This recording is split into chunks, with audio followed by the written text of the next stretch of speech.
Hello! It is Super Bowl Sunday. I am representing the 49ers. We are not in it this year, although we were in it last year, and we did well. We just didn't win. On My Style Speaks, my first guest on the podcast is an amazing woman, a multi-hyphenate. She is an award-winning screenwriter. She is an actress, a producer, businesswoman, and a brand ambassador. She is multifaceted and a woman of style. I have with me today the fabulous, beautiful Chicana Boricua. I have Rosa Falu. Thank you, Miss Falu. Marquita, for the introduction. It's much more than what I deserve, but thank you. Oh, Rosa, so we met last year at the ICVM Storytellers Conference in the Northern Virginia area, and you were a woman of style then, very beautiful, but you also have a very powerful story, which is why you're here today to share with us not just your style journey, but the transitions that you've been through in your life that, along with your style, you had to go through some ups and downs. So I wanted to first start with something light and talk about your style, please.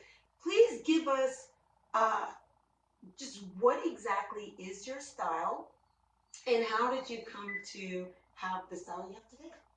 Well, I build my style always around bling. I always have to have something blingy on. And from there, it grows. I am a shoe hound, and that comes from my dad. I've never met another man in my life who has more shoes that go with each outfit. When we travel, he usually packs a pair of shoes to go with every outfit. And my family's from Puerto Rico, so we go to the islands, and it's usually a couple weeks at a time. So you can imagine that he has a full suitcase of just shoes to go along with. Oh wow, a suitcase with just shoes. With just shoes. Oh my goodness. And he is a Stacey Adams fan. Okay. So he's got the Stacey's. Yes. Okay. The Stacey's to go with every outfit. And I am a shoe fiend as well. I have shoes to go with everything. So, but most of my shoes have bling. You shared with me an amazing story transition that you went through last year. Can you please just share with us just that journey that you've been through in just 1 year alone? Yes. January 11th of 2023, I lost my husband. He was a motorcycle pastor, so we had a motorcycle ministry, and most of our clothes were denim and t-shirts and boots. Did you have bling? I had some bling. At that point, most of my shirts had bling because your boots are safety. Yeah. And and jeans and stuff like that were safety gear. So I wore a lot of black, a lot of purple. We had a motorcycle ministry out of Las Vegas called Armor of God Motorcycle Ministry, and our cut, which is the jacket, had the emblem on the back, for lack of a better term, so that everybody understands what I'm talking about, was black and silver and purple. Oh, wow. So pretty much everything we wore was black and silver and purple. Of course, my hair was silver. My husband's hair was silver. And then everything else was usually black and purple that we wore to go with the ministry, with our colors from our cut. So for 5 years, that was pretty much the colors that we wore everywhere we went: black, silver, and purple, and denim. And denim, whether it was black or whether it was blue, that was what we wore. So my style revolved around the biker world, and that's where we were at that point.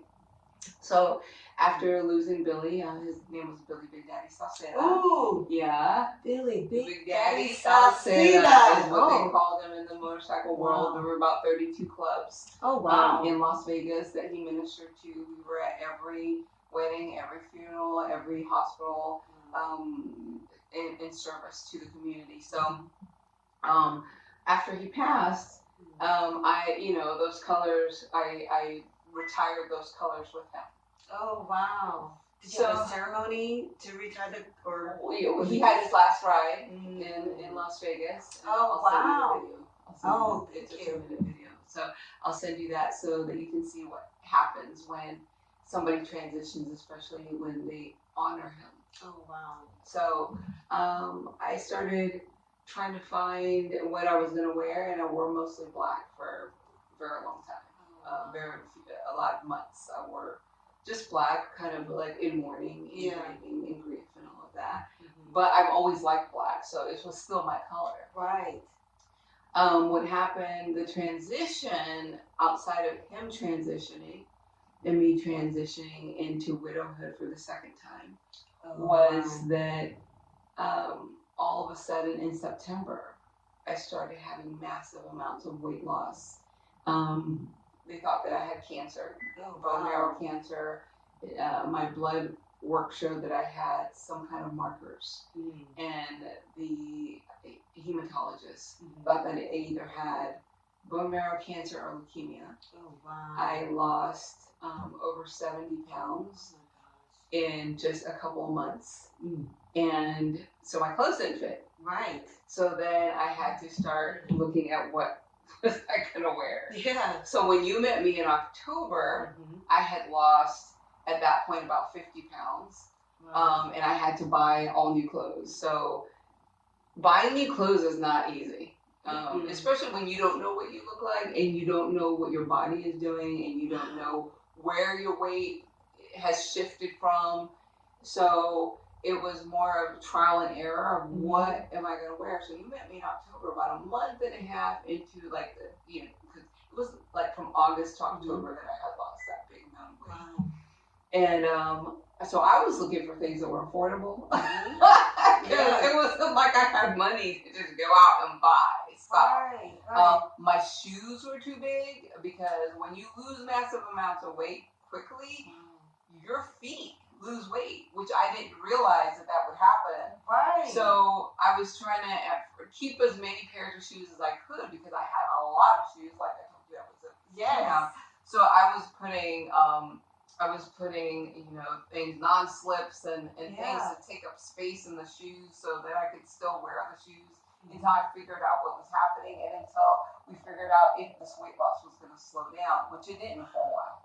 So let me pause real quick to ask you, emotionally, what kind of toll was being placed on you? Like, what were you feeling having to, you just lost your husband, you're now having to buy all these clothes, or you're transitioning physically.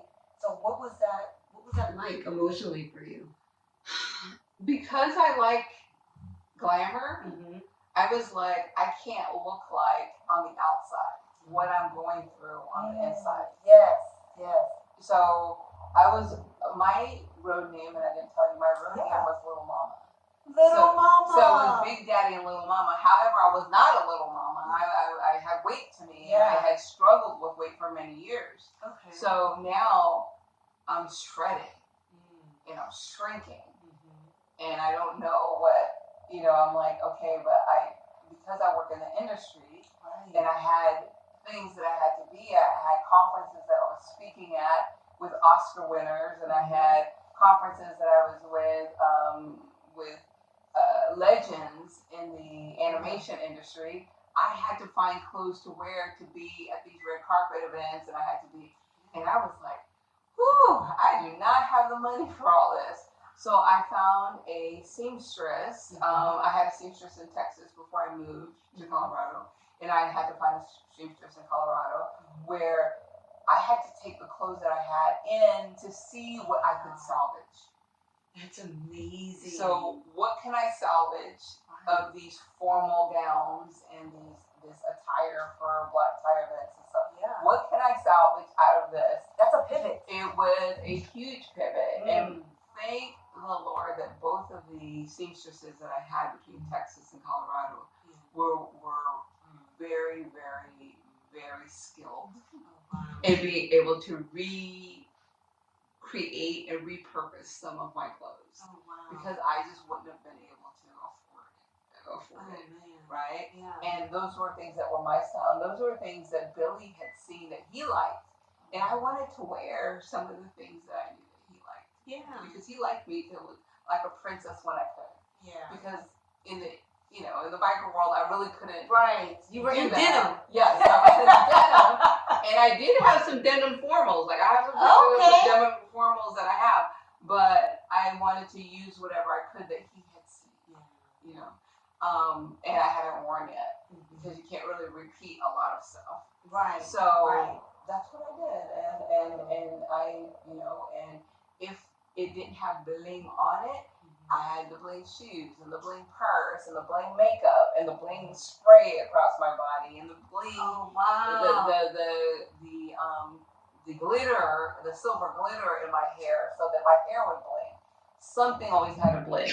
Yeah. Like, either I had stones on my face or my lip gloss was, totally, glittery or whatever. So that's the one thing that I always kept of my style of. That's awesome. Because Billy always said, "You're like a shining star. You're like a shining star." So there, or my nail polish or something. Yeah. Something. Well, let me ask you this, and you just mentioned that Billy said that you're like a shining star. What is that? What the bling meant to you or symbolized to you, and why that was so important to continue to incorporate that into your style? Yeah, because I've always been like military and star, that kind of thing. Yes, and he liked it, and and he always wanted me to amplify that. Oh, wow! Now, when I met you, you hadn't started really acting yet in film. You were not a brand ambassador, and you were not producing a film. No. And since we've met, you have just blown up, and I started seeing you everywhere. I was like, wow. So what in this new phase where you are becoming more visible and you are more doors and opportunities are opening up for you, how do you foresee your style transitioning in the future as well as your life? And how are you balancing this newfound, I want to call celebrityism. I mean, you may not say it's celebrity, but you're on that trajectory. So I'm just curious, like, how are you balancing and handling all of this newfound visibility? Well, definitely, I'm not walking. When I leave the house, I have to be dressed, not like I'm a celebrity for anybody else to know, because I live in Colorado Springs and nobody knows who I am, and nor do they care. But I'm carrying myself. There you go. As though at any moment somebody could take a picture, and I have to represent what it is that I'm doing. That's right. So even though no one in Colorado Springs knows that I own a production company and have just acted in a couple movies and one that ended up in the Hollywood trades, and that I am actually filming my own movie in 3 weeks from now. Wow. I'll be filming on the second day. It'll be the second day of filming 3 weeks from today. And that I am meeting with people and collaborating with people on their films and their stories, so that I can help write them, and then we can bring them to life and all those things. But I have to carry myself daily, as though, and it doesn't mean that I'm in a full face of makeup, because I only like to wear makeup. She blinged out today. She is blinged out. I only like to wear makeup when I have to do something. Right. But that I'm no longer wearing my cut-off sweats, which Billy used to hate, whatever. I'm in cut-off sweats in public and stuff like that. So I'm making sure that when I step out of the house, there's that my style is showing. So, speaking. Yeah. That's right. So my sweats now are my little velour outfits, like you saw these. I sure did. I was like, come on, Jennifer Lopez. Yeah. Shoot. My denim is not just the denim that I used to paint the house. It's the denim that has some style to it, some movement to it, and things like that. And that I have something on, whether it's just the lip gloss, lip gloss and eyebrows. Those are the two things that I step out: lip gloss and eyebrows. I think that's so important that you said that when you walk out the house, you are representing yourself and what all the things that you're doing. And I think that's so important because every single one of us needs to represent themselves, even if you may not be feeling like it in the moment, even if you have a lot going on. You are still fearfully and wonderfully made, and that should be seen as you walk out of the house. Yes. So I am so grateful that you are saying the very things that I believe in, and that's what I've been trying to tell women for a long period of time. Like that is so important to show up for yourself because you are a walking billboard. Yes. And speaking of the projects that you have been a part of and are part of, is there anything that you would like to tell our viewers that you're working on right now? I am going to be starring in a romantic comedy, and What is it called? Can you say the name? Yes, I can because I read it. Yes, I wanted you to say that. Yeah, it's called Wolf Intervention, and it's a cute little romantic comedy of people of a certain age. I'm in my 50s, and my co-star will be 60 next week, right before we film this, and it's about life. You know, it's not a 20-year-old that knows nothing about life.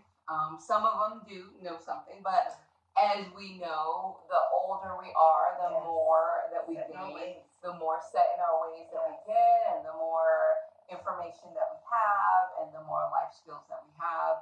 And it's about two people who are single, and they meet under some happy puppy situation, and that knowing that they're both set in their ways with their careers and the way that they live, something happens, some magic happens, and that these two people that are alone then end up with an opportunity for love, and this is the month of love. So yes, it's definitely something that's going to be fun.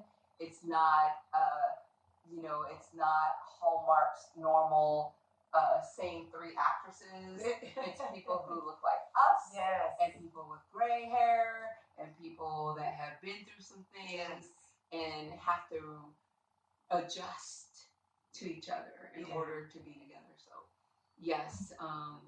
And look, it's never too late to find love. It's never too late to start again. It's never too late after divorce or the loss of a spouse or whatever it may be, whatever walls have been built up.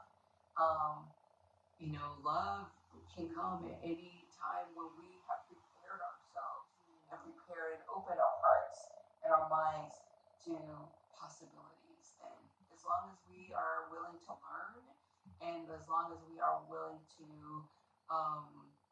be vulnerable, love can happen. I love that. I love that you're also a brand ambassador. Would you like to speak more about that? I am a brand ambassador for two companies.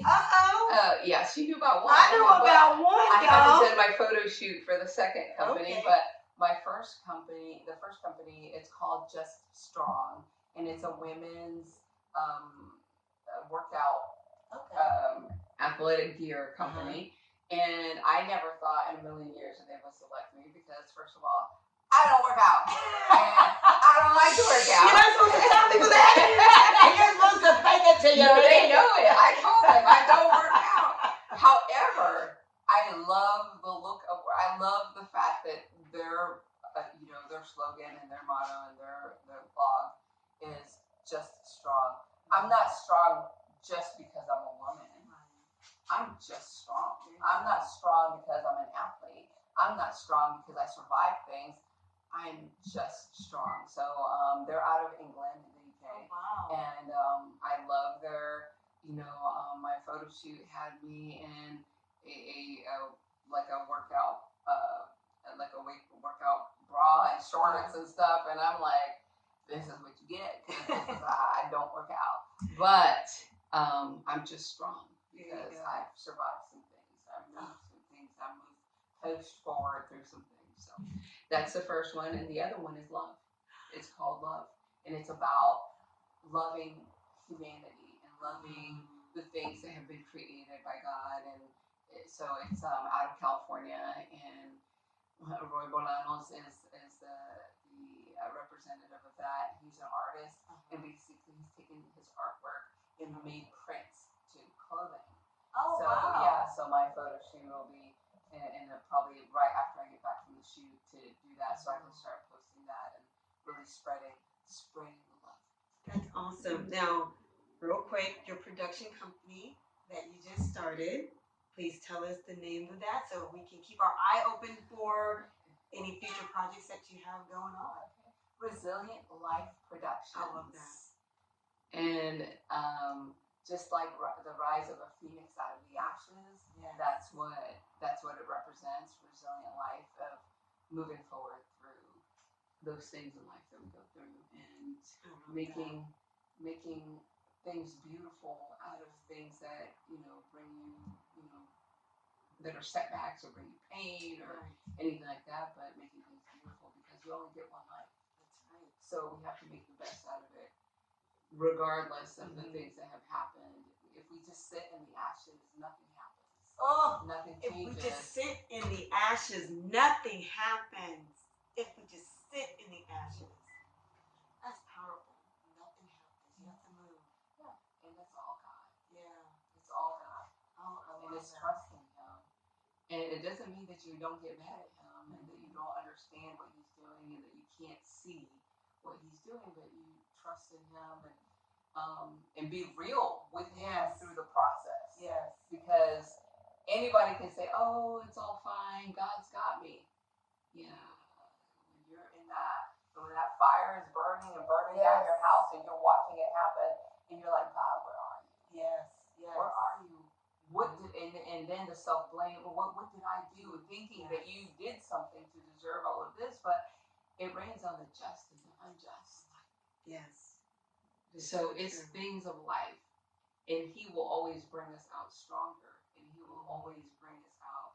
An interesting thing of one of the members of our motorcycle ministry told me, because Billy, everyone in Las Vegas that knew Billy knew that I was his queen. They're like, he lives, and the motorcycle world is not like that. The motorcycle world can be very, very different when it comes to relationships. They call their wives that ride on their bikes old ladies, and there are certain clubs where they share their spouses and things like that. But everybody knew the Big Daddy love, Little Mama. Like, Little Mama don't like. It could set up a whole thing, right? Oh, wow. And she said, "You know what's interesting? What's happening with you? How you're shredding the beauty that's coming from you that now people are noticing you. I believe that what's happening is that the rest of the world is now seeing you as Billy always saw you. Wow. This is what he saw. This is not what anybody else saw, but this is what he saw. And now God has allowed people to be able to see that, which I take that to heart because, I'm like, wow, that He saw me in this form, and I never even saw me in this form. So. That is amazing, and I want to thank you so much for coming on here as my first guest, being willing to fly to Colorado. From Colorado? From Colorado, yes, from Colorado here, and spend time with me and all of the things that you have given up, put aside, pause, just to be here with me. I thank you so much, and I just have one more question. Oh boy. Can you please share one style tip for our viewers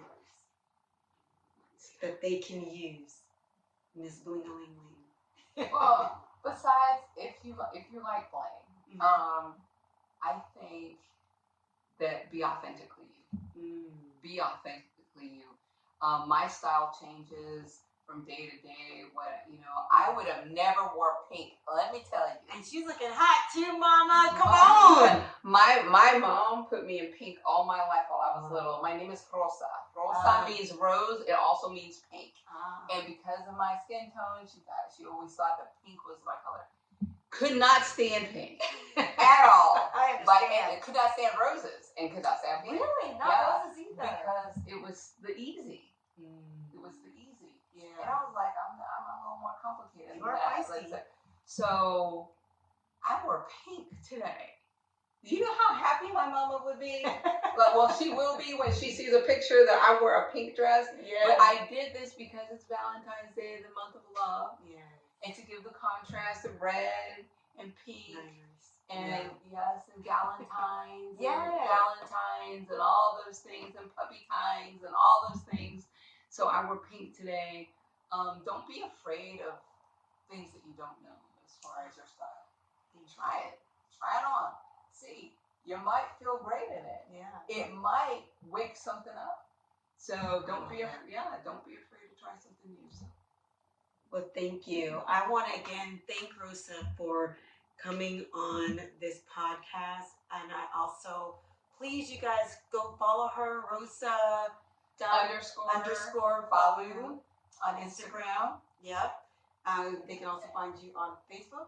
No, I don't have Facebook. You will not find her on Facebook. You will be lost. But my film is Wolf at Wolf Short Film on Instagram, and you can join that. We're going to start doing some promotions of the cast and crew with all of our puppies and our animals at home, so you get to know us because we are all animal lovers. So yes, and it share it with your friends. We want as many viewers as possible. That's awesome. Also, you can also find her on LinkedIn. That, my friends, you can. I know for sure because that's what I follow her on as well. So thank you again for visiting with me and being my first guest. I love you so much. Thank you. This is true friendship right here, y'all. This child in Colorado. Thank you. Bye. Happy Valentine's. Happy Valentine's. Happy Valentine's. And don't forget to let your style speak because you are fearfully and wonderfully made.